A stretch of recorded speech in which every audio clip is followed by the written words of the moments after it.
तो उसके लिए हमने जो विवरण किया, पूरी एक गिलोय की फाइल बनाई और लगभग लगभग आप देख सकते हो फाइल को, मैं दिखाऊंगा आपको।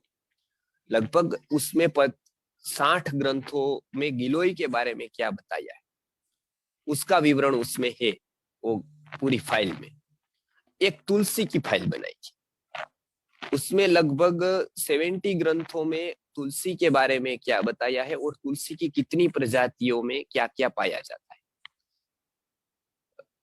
तो ये दोनों को हमने जब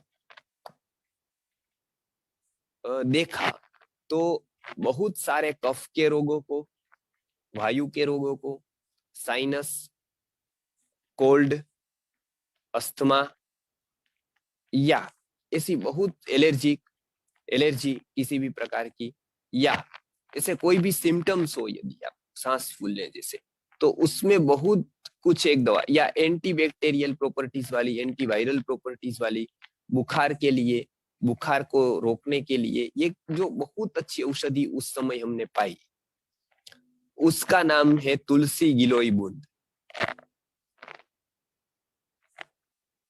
वो आपको पता होगा शायद, तुलसी गिलोय बूंद। तुलसी बूंद सबके आते थे, बहुत सारी कंपनियां बनाती थी उसमें, लेकिन हमने तुलसी का चयन किया बहुत जगह से, अलग अलग जगह से। और उसके बाद किस तुलसी में क्या गुण है और उसके क्या लाभ है हमको लेने के, तो सेवन करने के लिए थोड़ा अलग था, क्योंकि लोग पत्ते सेवन करते थे, उसमें मर्क्यूरी का भाग होता है और चबाना नहीं है तुलसी को, क्योंकि उससे दांतों के घर्षण से उसका मर्क्यूरी अलग होता है, तो दांतों के मूल को नुकसान होता है। इसके लिए हम भी तुलसी को चबाते नहीं है कभी भी। वैष्णव करके जो एक संप्रदाय है, उसके लोग भी तुलसी को पवित्र मानते हैं, तो पवित्र मानते हैं तो उसको चबाते नहीं है, वो ऐसे चरणामृत की तरह लेते हैं। तो तुलसी में से एक विशिष्ट पद्धति से उसका एक्सट्रैक्ट निकाल कर, गिलोय का भी एक्सट्रैक्ट निकाल, उसको एक प्रकार के मिश्रण करके अनेक औषधियों से उसको मतलब मिश्रित किया जाता है, मतलब दोनों औषधि है लेकिन उसको मिश्रित किया जाता है। तो मिश्रित करके सूर्य के उसमें रख करके और उसके बाद जो बनाया जाता है वो हमारा है तुलसी गिलोय बूंद। तो परिणाम ये आया कि बहुत ही अच्छा उसका परिणाम मिला। दूसरी 20 कंपनी जो बनाती थी, वो बहुत सारे लोगों ने प्रयत्न किया, तो उसके 4 बूंद लेंगे, हमारा 1 या 2 बूंद लेंगे, तो दोनों का मतलब लगभग लगभग 30-40% ज्यादा स्ट्रोंग बना। तो उससे ये दोनों की प्रॉपर्टीज देखते हुए कोरोना काल पर बहुत लोगों ने इस तुलसी बूंद का लाभ लिया, कि तुलसी गिलोय बूंद का। लोगों को पानी शुद्ध हुआ, पानी अच्छा पीने लगे, तुलसी गिलोय बूंद डालकर पीने लगे, और ये दोनों की प्रॉपर्टीज के कारण बुखार में, ऐसे वायरल इन्फेक्शन में, या हेडेक में, या साइनस में, अस्थमा में, ये सब में बहुत ही अच्छा परिणाम आया। बहुत सालों पुरानी जिसको सर्दी थी, जो बहुत सारी औषधियों से भी मिट नहीं रही थी, ऐसे मेरे वैद्य मित्रों ने भी बहुत सारे लोगों ने बताया कि बहुत सारे पुरानी जो सर्दी थी, तो वो भी उनमें राहत हुई, वो भी बहुत ही अच्छा उनका अनुभव रहा तुलसी गिलोय बूंद का। तो ये बहुत अच्छी औषधि, एक अनायास बन, जो हमने प्रयत्न तो किया उसके लिए बहुत, लेकिन 2 औषधि को मिलाकर उसका एक उत्तम संयोग हो सकता है, इस तरह का हमने बनाया।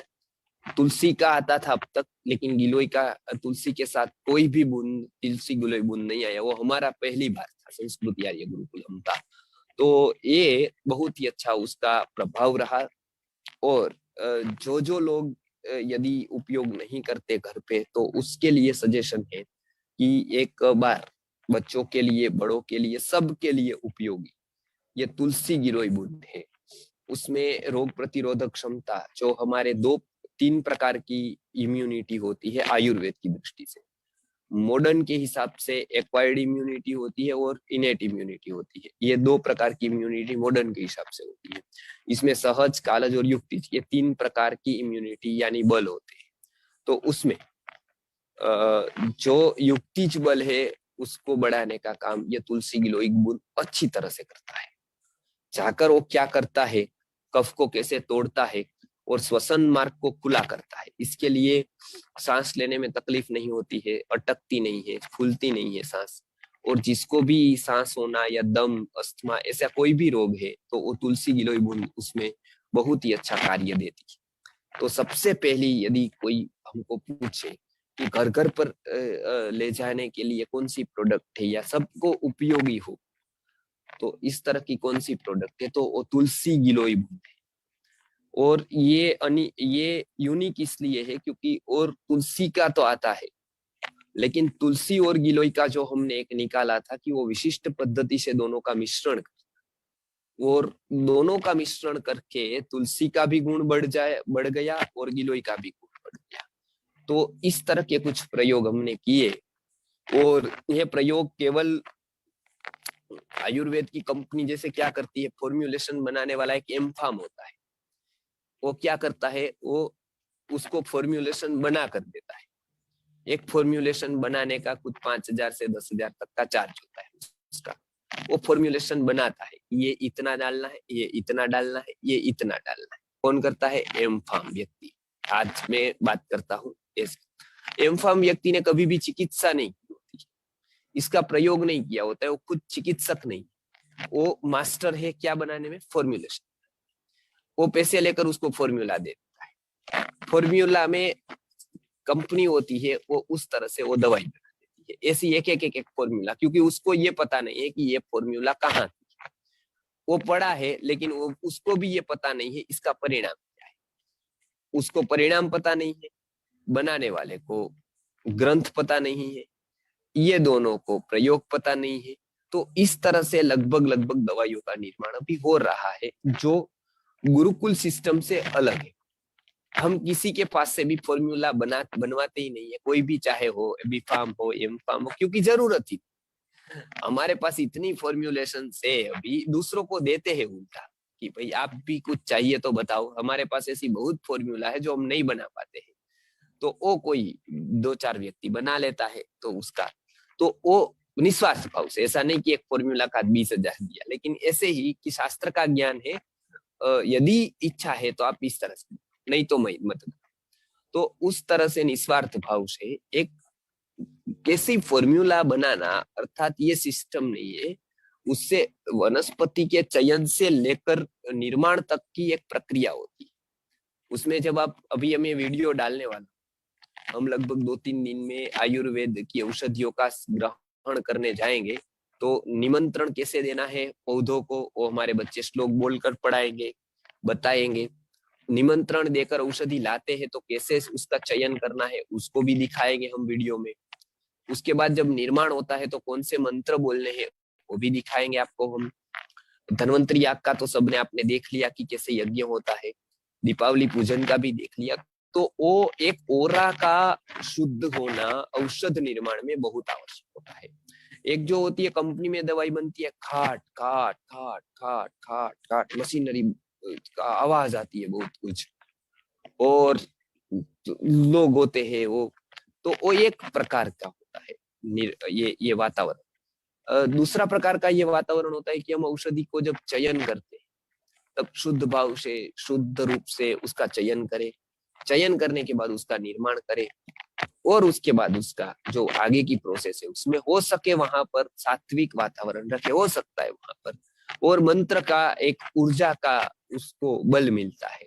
तो आयुर्वेद में ये सारी बातें शास्त्रों में लिखी है, आयुर्वेद के ग्रंथों में लिखी है, और उस तरह का हम प्रयत्न करते हैं कि सभी लोग जितना हो सके उतना पालन करें और औषधि को इस तरह से निर्माण करें। तो उस तरह से हम तुलसी गिलोय का किया कि कैसी लेनी है, क्या लेना है, कैसे पत्ते लेने हैं, और इसका किसके साथ मिश्रण करना है। तो ये बहुत अच्छा परिणाम रहा इसका, तुलसी गिलोय बूंद का। तो ये एक आप याद रखें, वो कहाँ कहाँ उपयोग आती है। तो किसी भी वायरल इन्फेक्शन में, सर्दी और वात का कोई भी प्रकार का रोग हो, वायु का कहीं, अच्छा किसी को काट लिया, मधुमक्खी ने काट लिया, या किसी भी प्रकार के जहरी जंतु ने काट लिया, अपना किसी चींटियों ने काट लिया, किसी भी प्रकार का दंश हुआ उसके आप तुलसी बूंद लगा दीजिए, आपको 10 मिनट्स में फर्क पड़ जाएगा, उसका विष तुरंत ही निकल जाएगा। और ऐसे हमने बहुत सारे प्रयोग यहाँ पर किए। मधुमक्खियां बहुत है हमारे यहाँ, तो काट लेती है तो भयंकर दर्द उठता है, और यदि ये लगा देते हैं तुलसी गिलोय बूंद तो उसमें तुरंत ही 10 मिनट में फर्क पड़ जाता है। तो एक इमरजेंसी औषध के रूप में भी बहुत अच्छा है ये। वायरल हो गया, बुखार हो गया, सिर दुख रखा है, या ऐसा कुछ भी तकलीफ है, सर्दी है, खांसी है, तो उसका पानी के साथ सेवन करना है। एक बात याद रखना है, गर्म पानी से अच्छा है वो ठंडे पानी, और ठंडे पानी से अच्छा है वो थोड़ा गुनगुने पानी के साथ सेवन करें। कितना करना है, 2-3 बूंद से लेकर 5 बूंद 1 गिलास पानी में उसको सेवन करना है। कौन न करे, जिसको बहुत जलन होती हो या गर्मियों के दिन हो, उसमें केवल इसको सेवन नहीं करना है, क्योंकि ये बहुत ही स्ट्रोंग है, बहुत ही गर्म है। इसके लिए वो लोग न करें। गर्भवती महिलाएं उसका 1 या 2 बूंद ही सेवन करें, ज्यादा न करें। तो इतना केवल ध्यान रखना है, बाकी कोई भी व्यक्ति उसका सेवन कर सकता है। तो ये तुलसी गिलोय बूंद दिन में 3 बार ले सकते हैं, 3 से 5 बूंद 3 बार ले सकते हैं। कोई भी रोगी उसको ले सकता है, किस उम्र वाले ले, 6 महीने के ऊपर का बालक से लेकर कोई भी उसको ले सकता है। उसको पानी में लेना ज्यादा अच्छा है, क्योंकि वो स्ट्रोंग इतना है, तो आपको जलन न महसूस हो, इसके लिए वो पानी में लेना आवश्यक है। आधा गिलास या 1 गिलास पानी में 3 से 5 बूंद उसको ले सकते हैं। तो सर्दी, खांसी, बुखार वगैरह के लिए बहुत ही अच्छी औषधि सिद्ध हुई है। तो ये एक जो मैंने सबसे बहुत महत्वपूर्ण बात थी तुलसी गिलोय बूंद की, जो हमने कोरोना के समय संशोधन करके ये फॉर्मूला जो थी तुलसी और गिलोय की, तो वो हमने बनवाई, जो बहुत दिनों से हम चाहते थे, लेकिन उसका अवसर मिल गया कोरोना में, तो वो बना दी। बहुत सारी फाइलों को देखकर, औषध के गुण कर्म को समझकर ये बनाया, तो इसके लिए उसका अच्छा परिणाम प्राप्त हुआ है। तो ये एक मुझे माहिती देनी थी, आज शुरुआत की मैंने। तो एक तुलसी गिलोय बूंद के बारे में हमने देखा, जो एक घर पे रखने जैसी इमरजेंसी औषधि है, उसका भी आप प्रयोग कर सकते हैं। उसको आप बहुत सर्दी, खांसी, बुखार, वायरल इन्फेक्शन, बैक्टीरियल इन्फेक्शन, कहीं किसी को दंश लग गया, कुछ हो गया, तो ये उपयोग उसका आप कर